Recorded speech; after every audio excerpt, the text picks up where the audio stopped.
Good morning. This is White Raptor News Ministries. All praise and glory to the Supreme Spirit of Truth, the living one, the force that moves all things in place, the authority, the master, the supreme, the almighty, the most high, the perpetual force that moves all things in place, the invisible and invisible, the almighty. Praise to the Spirit, the point of singularity, the master of the world, the universe, and everything that exists. People do know what's going on. I'm not the only one that understands that we can be hacked, that we are being hacked by these devices, that there is technology that's involved in these devices and that they are portals to this realm. Okay, this is evil's master plan, is having these devices in your hand, the biochemicals that go inside of these vaccination,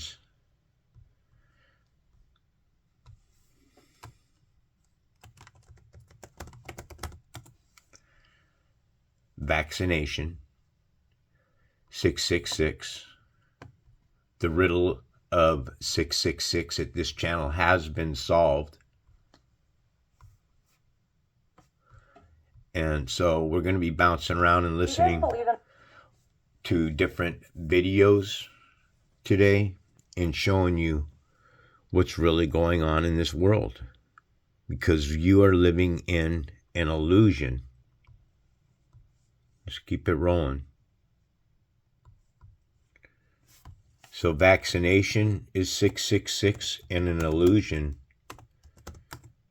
is 666.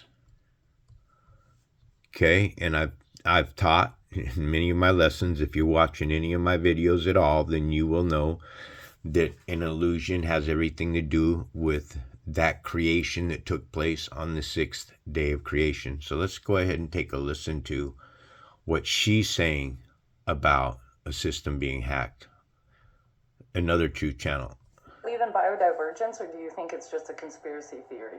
And those of you who don't know what biodivergence is, it's basically taking biological entities such as humans and basically merging them with AI. Okay, now remember that the beast has many different meanings on the face of this earth. The beast is a computer.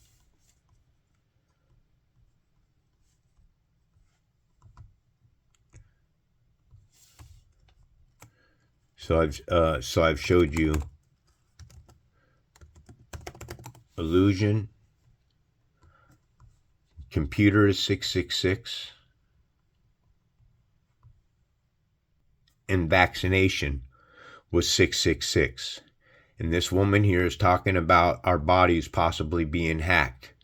Could this have anything to do with the 3G network towers? If you want to know information on that, go over to the Fullerton Reporter. That man's got a lot of information on cell towers, their energy forces, the magnetrons that are produced from them, all of it. Deep information here. Now, how would they do that? Well, apparently the government of Canada actually has a policy on their website about how they would do that. Let me just show you. It is called Policy Horizons Canada, Biodigital Today and Tomorrow. Let's just see a very interesting snippet of what it says in this policy. According to some of the politicians, the COVID-19 pandemic absolutely allowed for powerful drive and change in biodigital innovations and real-time biosurveillance of. So what she's saying right there, what I've been saying to everybody for years now, that jabba-dabba-doo that they forced America to take, they shut down this country, what you're looking at right here. I can't use that word. In fact, shit, they might just strike me for having the word up there. But if you look at this all had to do with what? Can't say that word.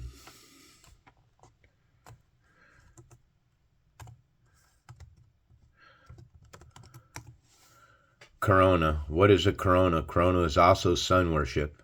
Okay?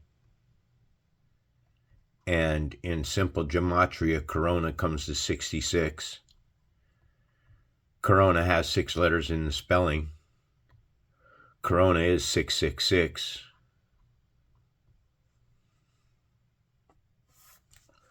Okay, I bring you here to Daibuk because this word here, spelt backwards, is Devak. And Devak in Hebrew means Daibuk.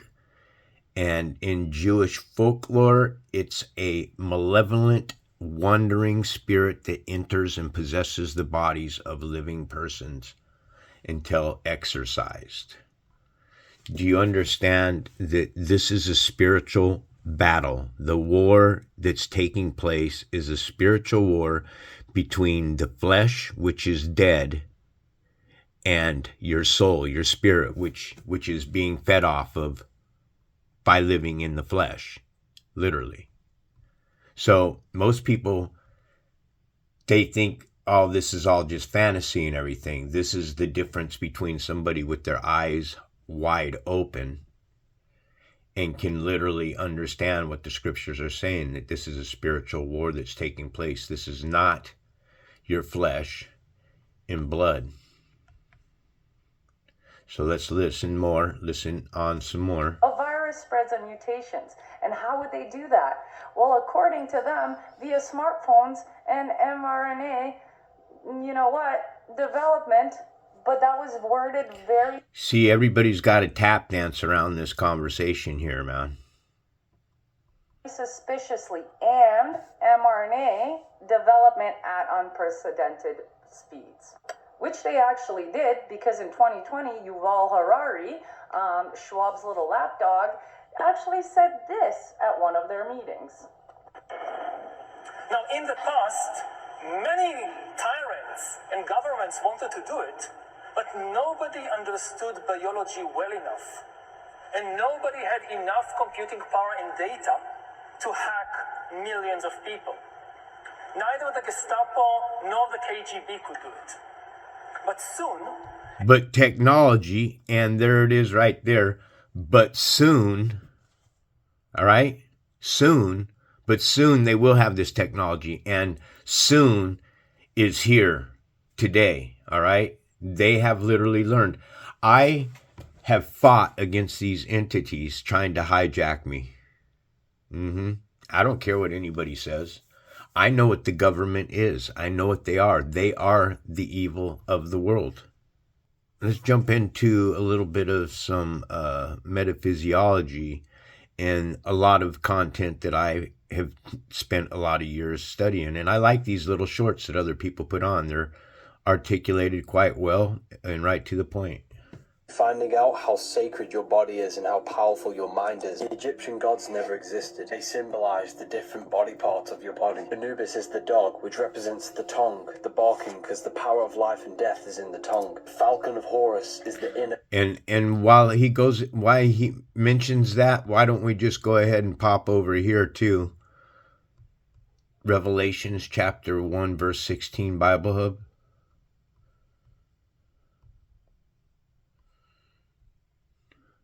He held in his right hand 7 stars and a sharp double-edged sword that came from his mouth. His face was like the sun, shining at its brightest. The double-edged sword is the tongue. I've been telling people this forever and a lifetime. You take the S off of swords, you place it on the end of words, you have a double-edged words came from his mouth, which is his tongue. It's exactly what they're talking about right there. Proof in the pudding, taught like an expert, breaking it down for you guys to understand the wisdom that it takes to link to the spiritual world. Also, this little part of the brain right here is called the cerebellum. This is the lower mind of the brain. All of this here is your pneumogastric nerve, your lower midbrain, your plexus is up here. This is your brain stem right here, and this part of your brain is anything at all happens to this part of the brain, it's generally death. You know, people get shot in their head in the cerebrum, and they live all the time. But any part on this part of your brain right here, this part of the brain stem, you're done. In a bird which is inside of the brainstem. Thoth, the god of wisdom. Thoth is thought because he is the god of wisdom, the thought, the human mind. Jed pillar is the spinal column, which is a part of the brain. The Ankh is the womb, the uterus in the womb, because this is the portal into the physical world. Boom. What have I been, guys, telling you? What have I been telling you? The womb is a portal to the physical world. Through the woman's womb. Isn't that beautiful? I mean, but at the same time, it's a trap. It's a suicide rap. This is good stuff. I love what I hear, these kinds of tidbits. This is symbolizing how the visual field works with the brain, because you do not see into the external world. What you are seeing is an image produced by the visual cortex in the back of the brain. The back of the casket is the cerebellum, which is all to do with motor learning and cognitive functions of the brain. The scarab is the skull. Hindus used to build temples in the human form because they understood this is the most advanced piece of technology on the face of the earth. The Most High does not dwell in houses made by human hands. It's your human body. You are God made flesh. You are the all-seeing eye on top of the pyramid, looking into the three-dimensional world. You are Solomon's temple, the temple of the soul and the mon, the soul and the mind in the temple. If you want to learn more, read this book. Soul, also Solomon, where he says soul of man, soul of is just that. The Solomon, it could be moon, it could also be Solomon, soul of man. Just putting that out there as well. This book, they don't want. So, in this also here, this is a representation of the pineal gland, the pine cone, the connection there. And we all know that the pineal gland here has to deal with Genesis chapter 32, verse 30, Bible Hub.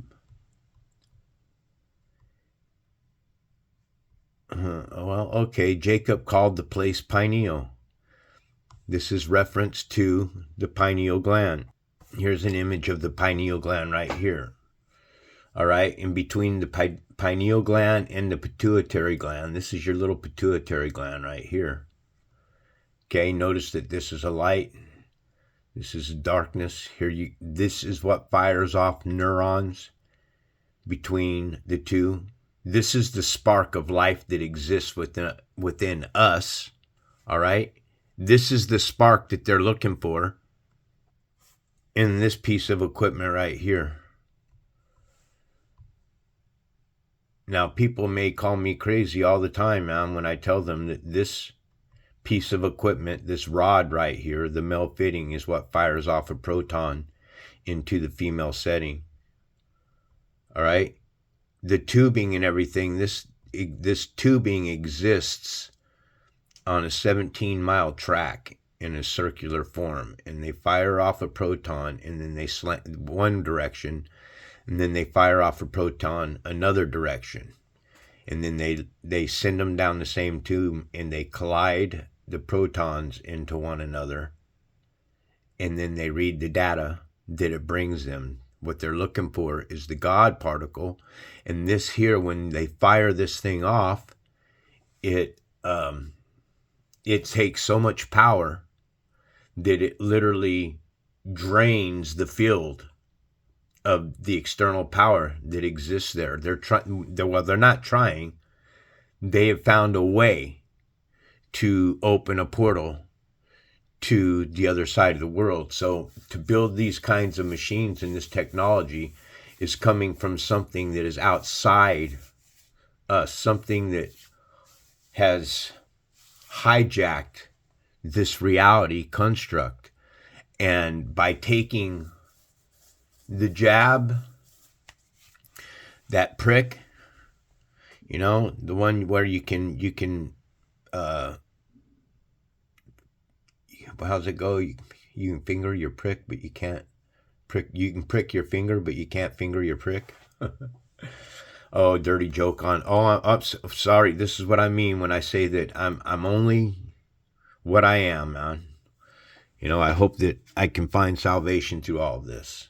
through these lessons, through telling you guys what this is, because what this is reverse engineering of the woman's womb. Let's take a look to another one here. Your brain is processing all the geometries. This is according to the ancient info I was told to investigate. I found this in almost every tradition, and in every single one they put their... The womb.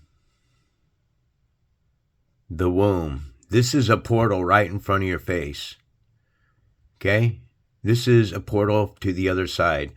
The Egyptians learned a long time ago, okay? Folks, to think that we've only been here for 5,000 or 6,000 years is absolutely ridiculous. If the Supreme Spirit is an eternal creator, then none of us know how long this existence has taken place, because we've been lied to, because we've been here for possibly hundreds of millions of years, trapped in this same simulation, and people are starting to really wake up to it. They're starting, I just hear information, and I take that information and I decipher it, whether I choose to bring this in my theology of understanding about what this life is all about. That we live in a simulation, as the Matrix has made us clearly see. Okay, we're here at Exodus chapter 13, verse 12, King James Bible, which says, that thou shalt set apart unto the Lord all that open the matrix, and every firstling that cometh of a beast which thou hast, the male shall be the Lord's. Over here, you are to present to the Lord the first male and every womb. So when it says matrix here, it's talking about the womb here.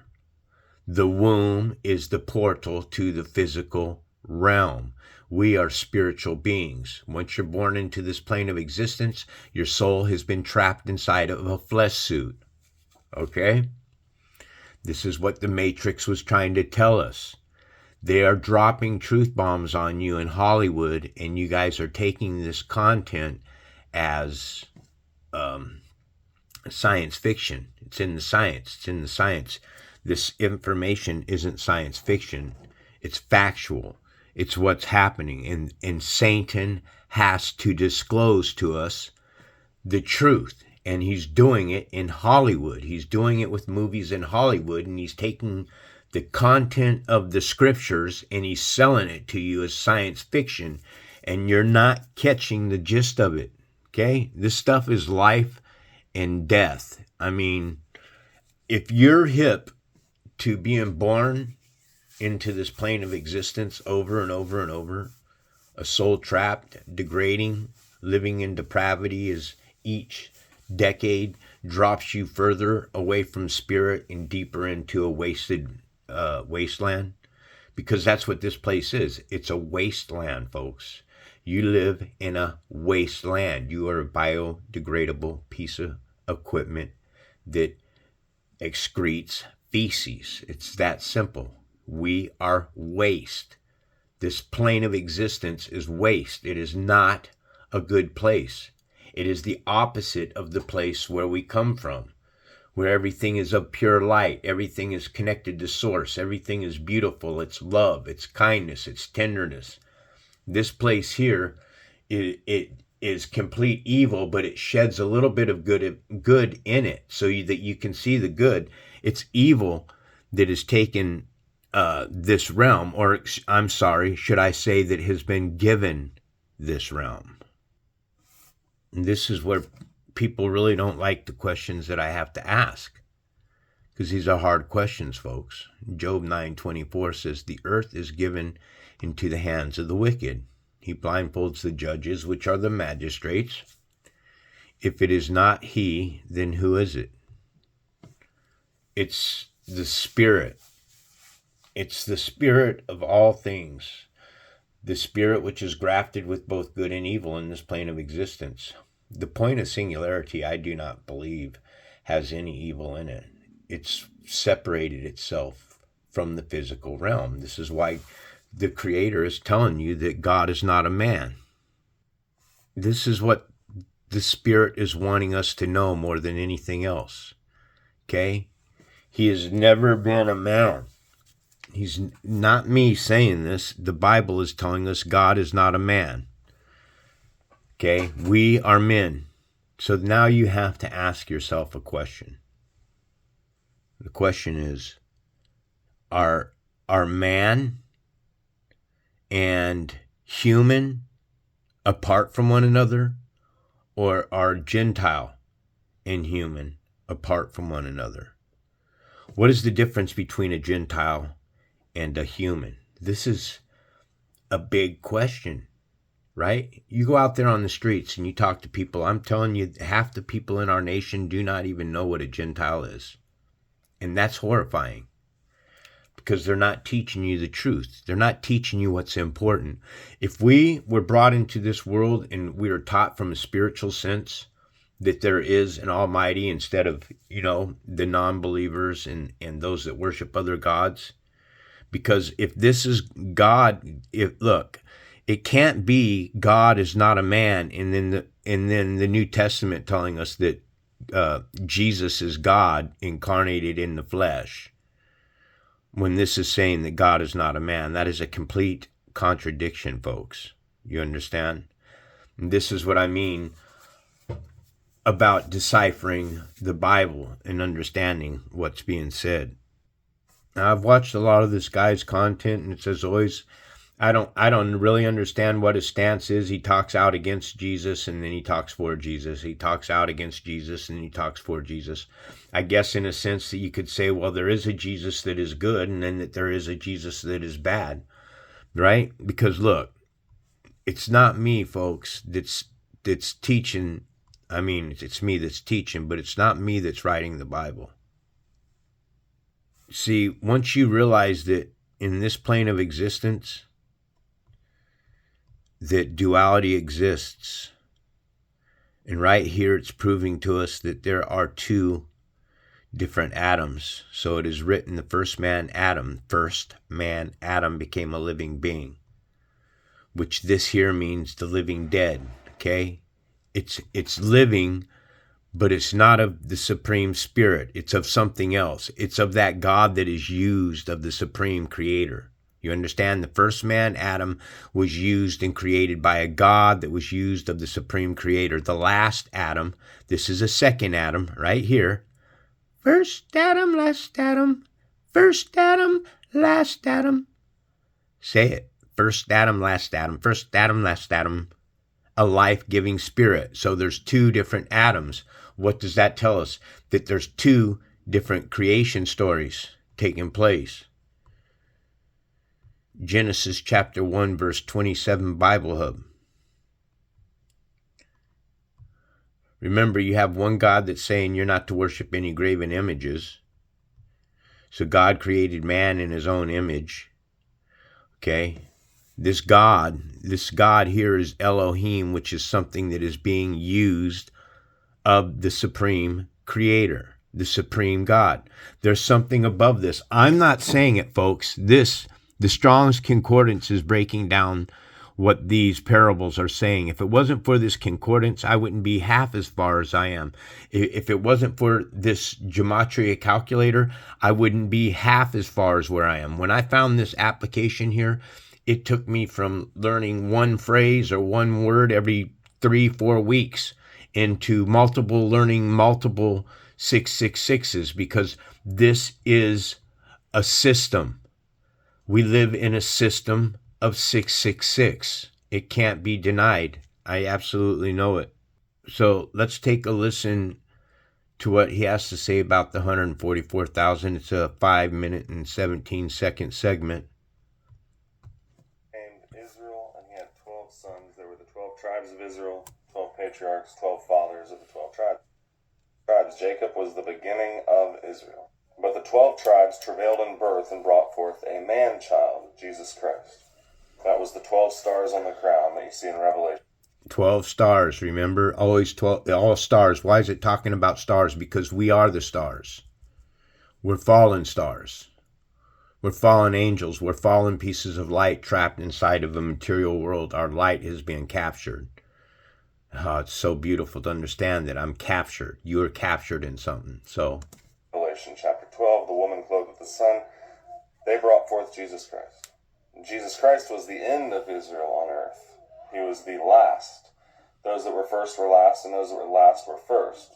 The 144,000, Jesus Christ came and he got 12 apostles and he gave them 12 thrones to judge the 12 tribes of Israel. He sent them out to seal up and save the 12 tribes of Israel. okay, so here's a question to ask yourself. How long did Jesus live on the face of the earth? As we're taught, 33 years. Okay, so we have a problem here because between the Old Testament and New Testament, this is a good point that I'm going to make for you, that Jesus lived 33 years, so between the Old Testament and the New Testament and being with the prophets, because they're saying in Isaiah chapter 53 that a lot of the parables that they speak about in the Bible are speaking about Jesus in the Old Testament. The coming of Jesus, the chapter 53 of Isaiah is the pathway for Jesus Christ. He said, "Go not in the way of the Gentiles, but go to the lost sheep of the house of Israel." Paul was the apostle of the Gentiles, but the 12 were to Israel. Okay, right there. Paul was the apostle to the Gentile. So when Isaiah is telling us that we have inherited nothing but lies from our ancestors, this is what it's talking about, because Gentile are liars. When you start looking at yourself in the mirror and you can say, you know what, the affirmation thing is good, but the truth is you're not saying who you are when you look in the mirror. You're affirming that you'd like to be all those things, but deep down inside, you're not. When you look inside of the mirror, man, what you really are is you're a liar, man. You're a cheater. You're a thief. You're crooked. You're evil. You walk contrary to God. You have a double-edged sword that comes from your mouth, man. You spit nasty words at people. You go all kinds of different directions and stuff. You fornicate. You commit adultery. It's the whole country's a hive. You're all in your own sin. You're drunks. You're pill poppers. You're meth heads. You're on fentanyl.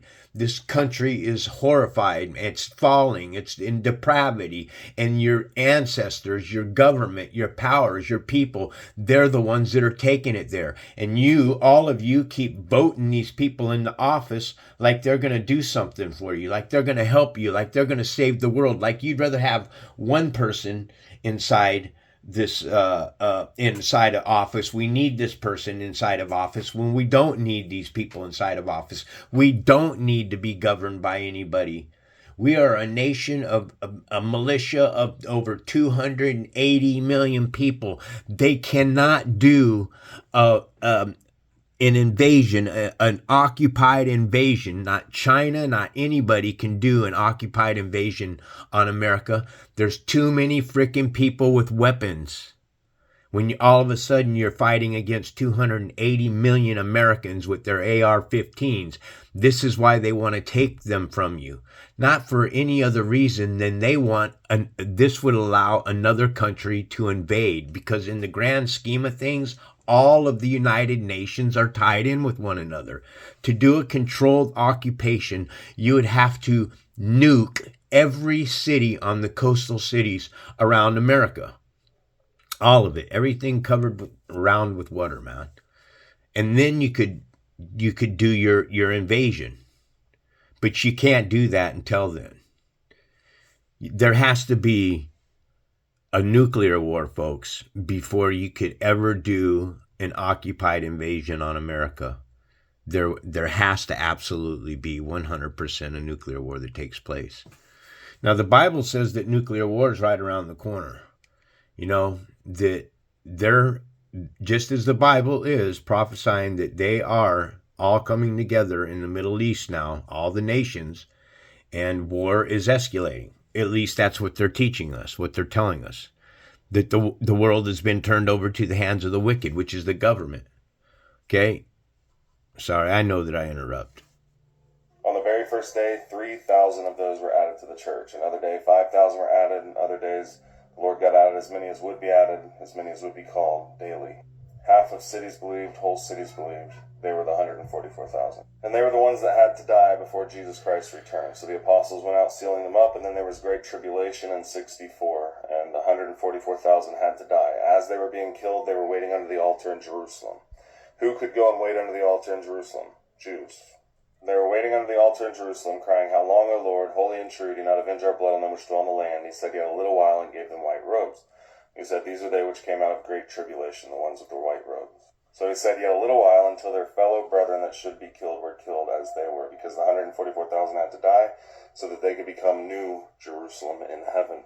So once New Jerusalem was in heaven. So if what he's saying right now, what he just said right now, then everything that's taking place in the Bible is because it's already taken place. We're already past it. It's already been done. That we could all possibly be stuck here in our existence of hell.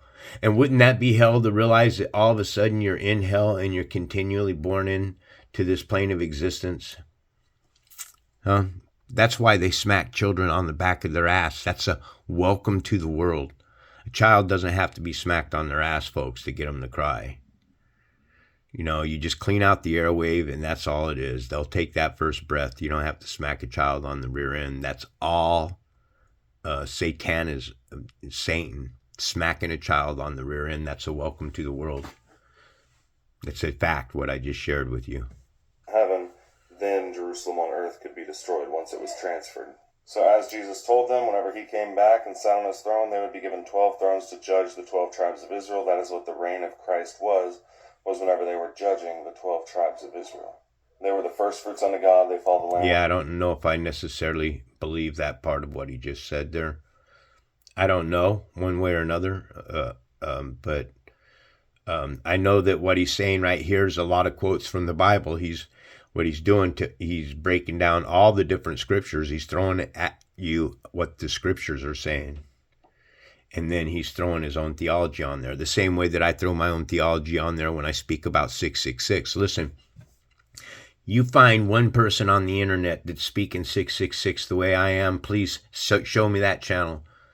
Now, I've hunted and found, and people said, well, this person talks about 666, and then I go and I check out the channels and listen, there's nobody that I know of that's teaching 666 the way that I teach it. Broken down, the riddle just so in your face, you can't deny it. It's real. It's a system. It's a matrix. They were seen on Mount Zion with them. Right? They went up. So Jesus Christ returned in 66 AD. Between 64 and 66 AD, the 144,000 were killed because Nero blamed the fire in Rome on the Christians. And the first place that he went was Jerusalem in the land of Israel, or Judea. And he killed them. Once they were killed, Jesus Christ returned. And the other believers, the living believers, fled into the wilderness. That was Jesus coming back in his kingdom. He said he was like a man going on a far journey, and he would come back once he received his kingdom, right? And then his servants that followed him while he was away, they would be granted eternal life. Those who didn't want him to rule over them, he said, bring them before me and kill them. So that was the 144,000. Someone who didn't listen to what he just said, someone who didn't want them to rule over him. Those that didn't want Jesus to rule over them, he's saying Jesus had killed. Let's listen to it again. Judea, and he killed them. Once they were killed, Jesus Christ returned, and the other believers, the living believers, fled into the wilderness. That was Jesus coming back in his kingdom. He said he was like a man going on a far journey, and he would come back once he received his kingdom, right? And then his servants that followed him while he was away, they would be granted eternal life. Those who didn't want him to rule over them, he said, bring them before me and kill them. So that was the 144,000. So that was the 144,000 that were killed. He's saying that Jesus had people killed that didn't want to come before him and worship. I will never bow to any man on this plane of existence. When my soul, my spirit leaves my body, I'll bow to the spirit, what I am, a spiritual being, not a fleshly being. Don't bow to men. No man, no woman, no anybody. You don't bow to them. We are the idols, folks. We are the images. Everybody tells you you're the image of God. Suck it up. We're not supposed to be worshiping one another. 4,000 judging the 12 tribes of Israel. And they were the city in heaven. They were the first fruits unto God. They were the last ones to come into the kingdom on earth. Jacob and those were the first, Abraham and all those, but Abraham and those didn't receive their rewards until the seventh trumpet. At the sixth seal, the 144,000 rose in 66 AD. And if you see their bodies, their body was the temple. He said he would make them a pillar in the temple of his God, and they would go no more out, and he would write them on the name of them the city of his God, which is New Jerusalem, which came down from God out of heaven. In 66 AD, Jesus said some of them standing there would not taste death until they saw the Son of Man coming in his kingdom to reward every man according to his works with all of his holy angels. Well, he came down in his kingdom. He told them, if somebody says Jesus is back on earth, don't believe it, because he was coming back in the clouds, and he came with his kingdom. Right? What did he just say there? Coming back on the clouds. Jesus is coming on a cloud. What is the cloud? Could it be the iCloud? Because Jesus, we all know, escaped death through technology. See, so take a look at this picture. Jesus is coming down on the clouds. And we always know that everything that's behind Jesus is radiant. It's always a radiant something behind him. So what I'm telling you is they put it straight in front of our faces that this isn't the light. This is a portal. It's a portal from the other side. It's an opening up of the veil, because we live in a simulation, folks. You understand? And this simulation can be opened up. It has doors. It has keys to it. All right? It has keys. And who holds the keys? Jesus is the one that's holding the keys. Let me be clear. Now, if there's any question about my stance on Jesus Christ, my stance on Jesus alone is that he was a prophet. If he was here on this face of this earth and he truly is a historical figure, then he was only sent with a message, and the message was to serve God and fear him alone. Here, Deuteronomy chapter 13:4 says, you're to follow the Lord your God. The Lord here being Yahweh. Yahweh is the eternal Jehovah, for the Jewish national name of God, the proper name of God of Israel. Okay, the Lord Yahweh is God of Israel.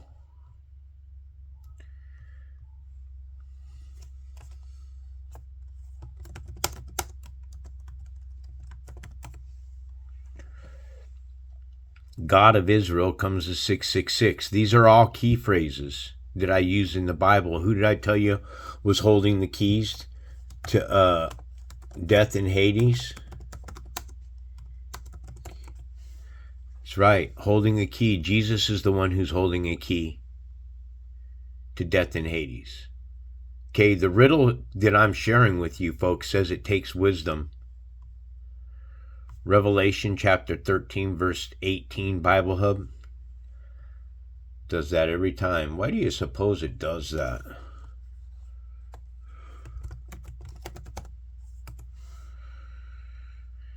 So the parable here that it talks about 666 takes wisdom and it takes insight. Wisdom being Sophius being the feminine, insight being the mind, the intellect. Okay, the mind as we know it is not your brain. The brain is flesh, the mind is spirit. Satan, mankind, is trying to hijack your mind. You understand that? They're trying to create a bubble between you and this reality that we live in. 2 Corinthians chapter 2, verse 11, Bible Hub. And they're doing it with these devices. King James Bible over here, lest Satan should get an advantage over us, for we're not ignorant of his smartphones, his smart televisions, his smart devices, the smart cameras, all your electronic equipment, your computers, your laptops, all of it. Okay, so these are the devices that that CERN is using, because we're under their influence. You understand? Our government officials are literally trying to tap into your brain right now. and they're succeeding in a lot of you. All right? And what does that look like? That's the light that Jesus emanates from inside. That's a representation of the pineal gland, by the way, because the pineal gland is the light. And then this piece of equipment is the darkness. It's the darkness. It's the hole. It's the reverse engineering of the woman's vagina, is what this is. Jesus escaped. And notice here that this is a white Jesus here. And then you have this Jesus here, which is a black Jesus, and he's coming out of a circular cylinder right here. This isn't really a great picture. And here's a better picture of you right here. Okay? This is the cylinder that Jesus is coming out of. Okay, an X. And if you look closely right here at his hands, those are devil horns. It's kind of odd that they have this white Jesus coming from a machine and everybody's so loving and caring and all that to him. They're all reaching up to him. And then they have a black Jesus here and he's throwing devil horns at you. That's the symbol for devil horns. It's the same one that they throw at the concerts when they're listening to music. It's right in our face. It's the truth right in our face. Here you got Jesus coming out of a wall, a solid rock wall that's been opened up, and he's coming from a fiery pit. That's fire from where Jesus is coming from. You guys following me on that? And they're showing you, not me. I'm not showing you. I didn't make this. I didn't depict this. I'm just seeing what they're telling us, man, today. And I'm been gifted, and I really don't care what anyone thinks about this information. I care what people think. I want them to open their eyes. I want people to use common sense. I don't want people to not care. I want people to want to know answers, not to say, well, I don't care, or, what difference does it make? It makes a lot of difference. It makes a lot of difference. It's not me that's talking about these things that are right in front of your face. It's something of a higher me, a spiritual me, something that's disconnected from the world that wants to wake people up and make you understand that these people have found a way to the other side. All right? And they need more power. I ask people this all the time. What kind of person on the face of the earth would spray poison in the air, put fluorides in your water, GMOs in your food? They're not human, okay? They're not human. They want humans as their slaves. And once the numbers as they are so big against them, they have to slaughter us off and wipe us off the face of the earth somehow. That's their whole intent. Because when the day comes that the masses wakes up and understands that you're under a spell here, they're putting it right in front of your face about portals, and then it looks like the woman coming out on stage. I can't remember who this is that's doing it. I don't really care. I don't follow these people. I only see what they're putting right in front of you. So you remember when I said Jesus holds the keys to death and Hades? Here's the keyhole. That's right. Satan laying in his grave. This is the church of death, the Catholic Church. So here you have Jesus coming out of this. And then I say that it's that. And what is that? That's CERN, folks. Look at the way all this wiring and stuff, look at it. It's all circular right here. You have the tubing right here on the one side. You have this over here on the other side. Look at that tubing there, folks. You see that tubing? It's the same thing as this right in front of you. You see, Satan's putting the truth right in front of us, man. He's telling you exactly what he's doing. He wants to wage war, this entity. When I say Satan, I'm talking about the flesh. The Bible tells us that the flesh is surely Satan. So do you see what I see now? You have to see what I see now. I know you have to see this. Now, the History Channel can sit here and talk to you and tell you that this is a time-traveling machine. But when I tell people it's a time-traveling machine, you guys all say that I'm insane and out of my mind and don't know what I'm talking about. And you can't see that that's the same piece of equipment that they're showing you that Jesus is walking out of. It's the same thing, folks. All of this is the same thing. I've put the pieces together for you. So this movie here is called Alien Code, and they're putting, again, this is a piece of equipment that in this program here, they're telling you was sent. They found it, somehow it just materialized and was here. They found it. And they don't know what it is. And it's radio, it puts off energy, it's radioactive. It's so poisonous, in fact, it kills one of the people. And what it's all about is a time loop. This whole movie here is about time travel and time looping and stuff. And this guy figured it out, that what was going on. But now he's in a race against time. As you can see, he's hurling in the toilet bowl because this thing's radioactive and it's killing him. He's getting sick, but he's figuring it out. He figured it all out. Like I figured it all out. This is the same piece of equipment as CERN. Yeah. Same piece of equipment right there. How about this one here? Jesus was trans. What do you think? Christians are just going nuts over this. You blasphemers! Oh, you're awful. How could you say such a thing? No.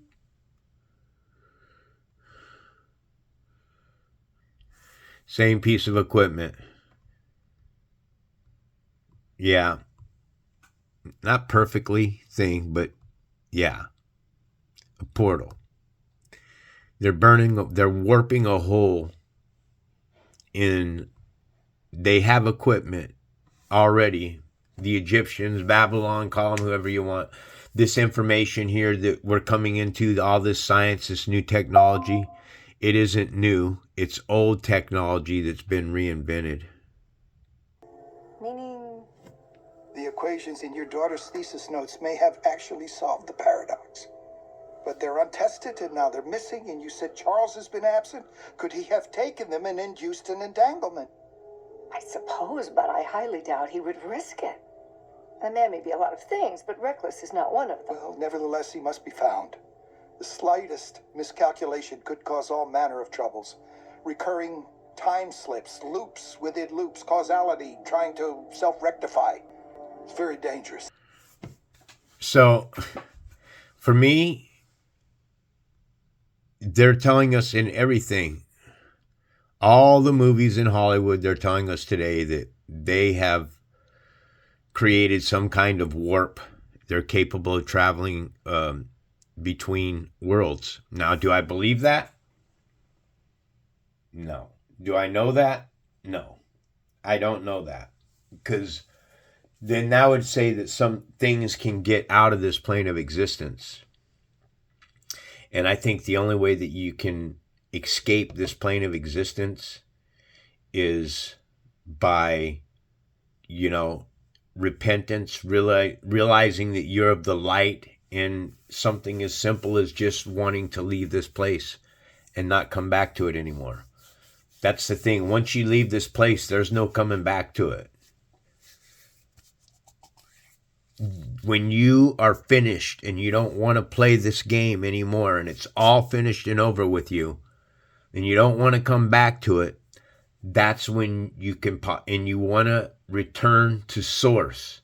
When you have a true desire, this heartfelt, contrite feeling that wants to seek the supreme spirit of truth with all your heart, your mind, and soul, where you came from, not anything that we've been taught of in this world here. If the world has been turned over to the hands of the wicked, do you think they're going to teach us to worship the proper God? No, they're going to get us to worship the God of this realm, of this world. Who is the God of this world? Who has power been turned over to? Jesus Christ.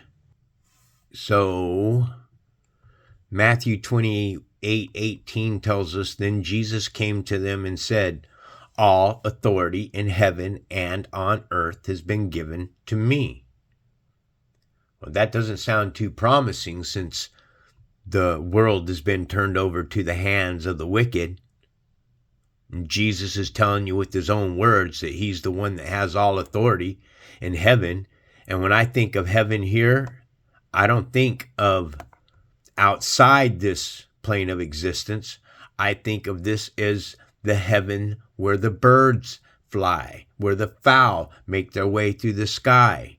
That's what heaven is. It's what is between us on the ground we walk on, and the sky that divides the waters from the waters. The heavens of heavens of heavens. All authority, Jesus says, in heaven and on earth has been given to me.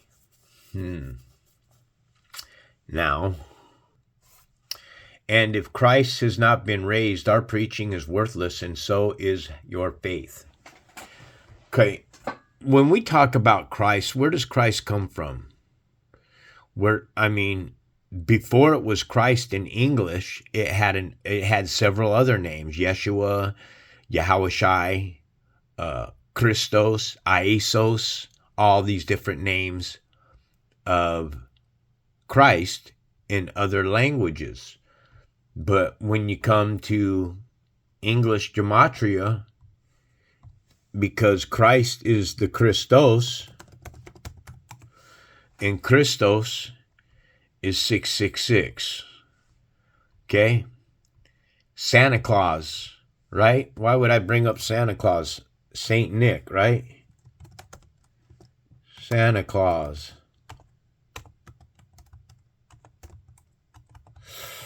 Didn't want me to point it out there.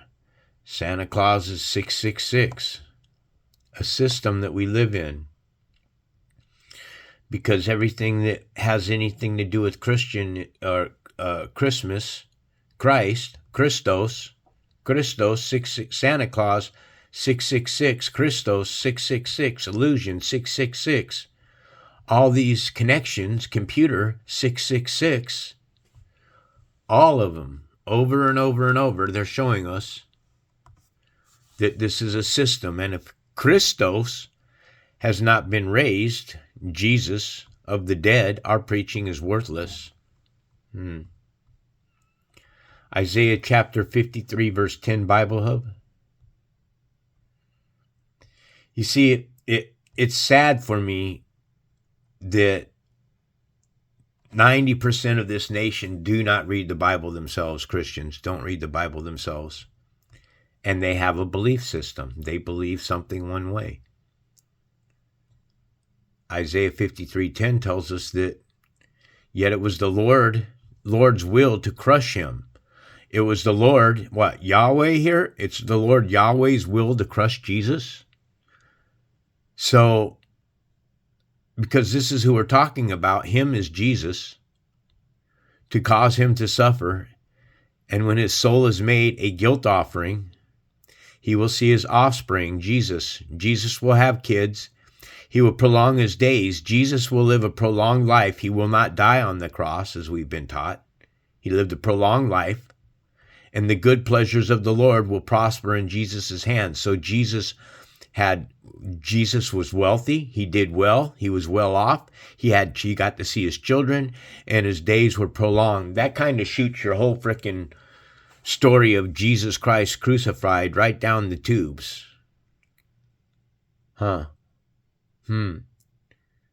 So when they say that Jesus died on the cross at age 33. 3 plus 3 is 6. Everything that talks about Jesus always breaks down to 666.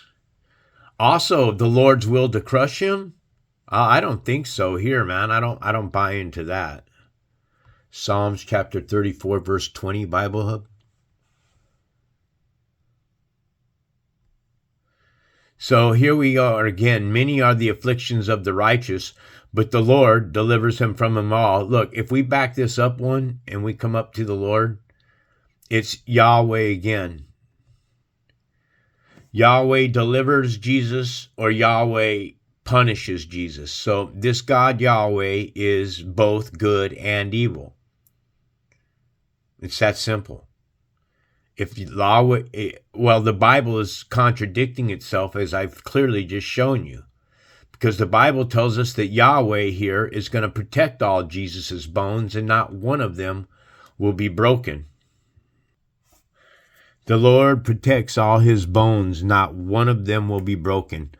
You know, I told my sister this, right? And you know what she said? Well, it's the same thing that my neighbor says, the exact same thing. That's what's so freaking mind-blowing about it.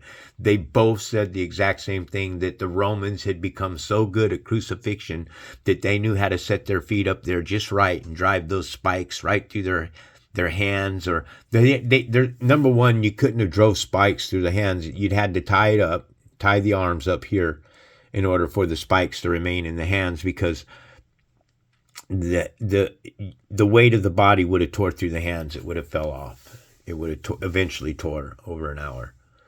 So also Jesus, as we're told, was pierced here. Also Jesus, we're told, Jesus cried out with a loud voice and breathed his last breath. He breathed his last on the cross. All right? Jesus did. So here we are at 2020 of the Bible, and it's telling us, after he had said this, he showed them his hands and his side. The disciples rejoiced when they saw the Lord. Oh, that's, get me wrong. It might be 22. I get them confused sometimes. Yeah. Go ahead and read it. Finish off reading, though. I read from 20:21. Again, Jesus said to them, "Peace be with you. As the Father has sent me, so also I am sending you." So Jesus was sent by something higher than himself. And Jesus never says that he is God. He says simply that the Father and I are one. Well, by all rights, if Jesus is the one that said, "Is it not written in your law that I've said you're guided?" Let me finish here. When he had said this, he breathed on them. This is after the crucifixion. This is after the 3 days in the tomb. This is right when they're all astonished, and all of a sudden there's Jesus. He just appears and he's standing before them. He shows them his hands and his side. "Oh, rejoice in me." Okay? Well, the Father who sent Jesus, what's the Father's name? Can anybody tell me the Father's name? Would the Father in this case be Yahweh? Because Yahweh, the Lord, protects all his bones, is what the Bible's saying. So we got a real big question to ask here. What God is this? What God is it that allowed him to be crushed?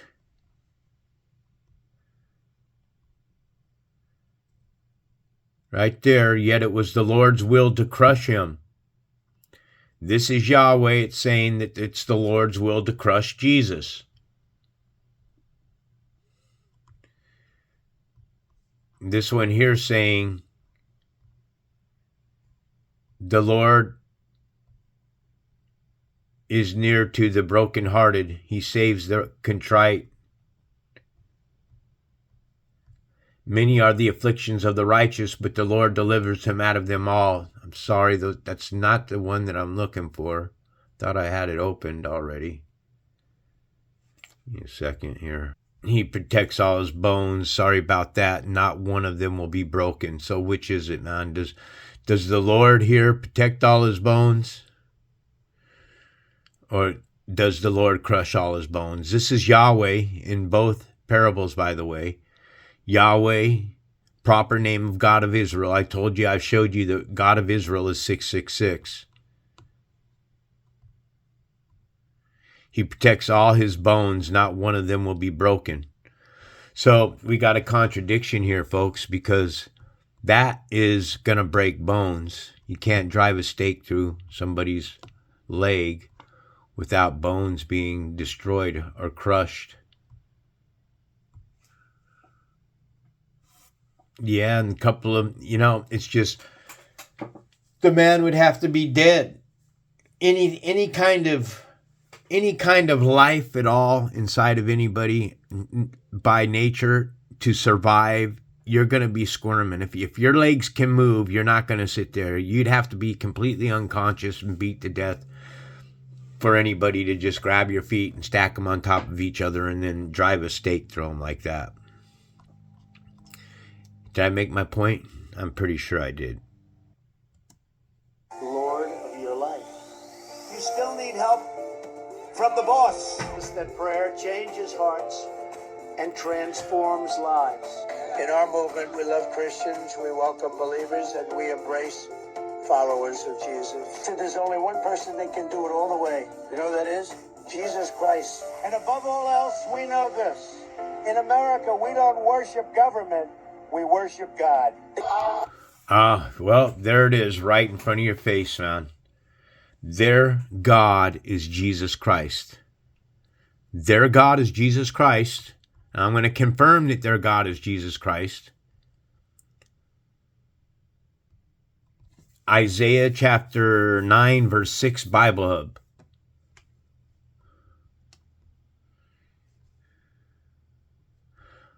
For unto us a child is born. This would be Yeshua or Emmanuel. Unto us a son is given. This is the star God, Jesus Christ, superstar. This is the God that Trump is talking about, the son that is given, and the governments. We don't worship the governments. The governments worship Jesus. They're his God. The governments will be upon his shoulders. And he will be called Wonderful Counselor, Mighty God, Everlasting Father, Prince of Peace. Jesus is going to be called Prince of Peace. So I'm not buying it. So Matthew 10:34, another contradiction for you. Jesus is telling you, this is Jesus. The sword, the words of the gospel, the ghost spell. You've been placed underneath of a ghost spell. You understand? So do not assume, Jesus says, that I've come to bring peace to the earth. I have not come to bring peace, but the sword. Hold on. Jesus will be called Prince of Peace. How can you see? This is peace through war. It's peace through death. It's saying, follow me, do my thing, do my ways, follow me my ways, Jesus is saying. And if you don't follow me, if you don't worship me, you don't put me as Lord and Savior before you, I will wipe you off the face of the earth. The governments are telling you over and over. They're all tied in together. This one here, eerie, man. These people, look, mini me, you complete me. Listen to this little kid when he gets on his daddy's little lap.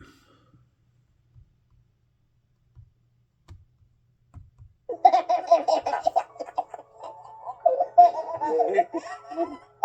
like your laugh. That's a laugh of an honest man. Yeah. I think this. What's your assessment? Did this work? Is he going to win?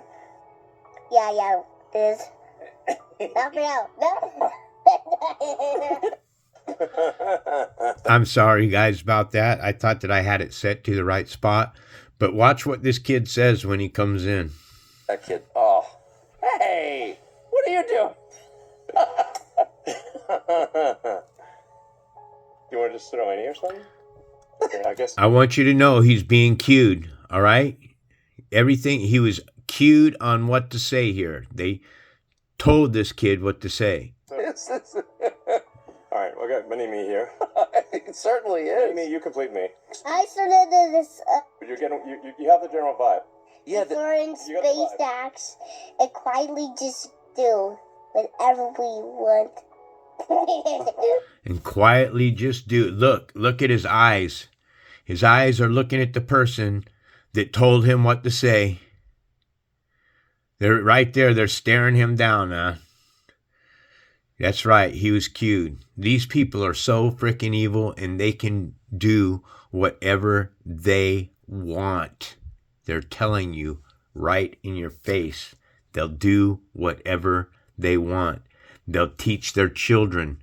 Do you understand? This is about maintaining control and power. If power was seriously divided among people that were being voted into office, and that these weren't two wings of one head, and there was anything righteous about the justice system, then the changes of this place would always be just what they are: complete destruction, because power corrupts, and absolute power corrupts absolutely. So the question in all of this,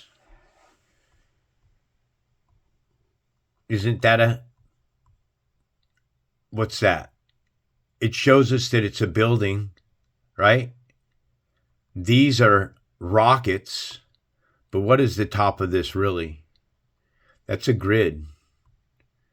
That's a computer chip. And to me, it seems like, if I was to break this down, that these pods have something inside of them, what appear to be humans, some kind of human, a dark human. So are we at that age? Are we really cloning people? We all have to die someday. We don't have to die. I'm offering you the chance to live forever. Live forever. Never aging. Perfect in every way. Perfect? Like you? Look. Here's the perfection. All right, guys, my camera, it's getting ready to die, man. It's down to 2%, so I'm going to cut out of here. I hope you enjoyed the show. Give praise to the Supreme Spirit of Truth, the Living One. Truly worth all that. Really, you're a creation. You're a soul trapped in flesh. If you want out of here, you got to do what's right to the Spirit. This is White Raptor News Ministries.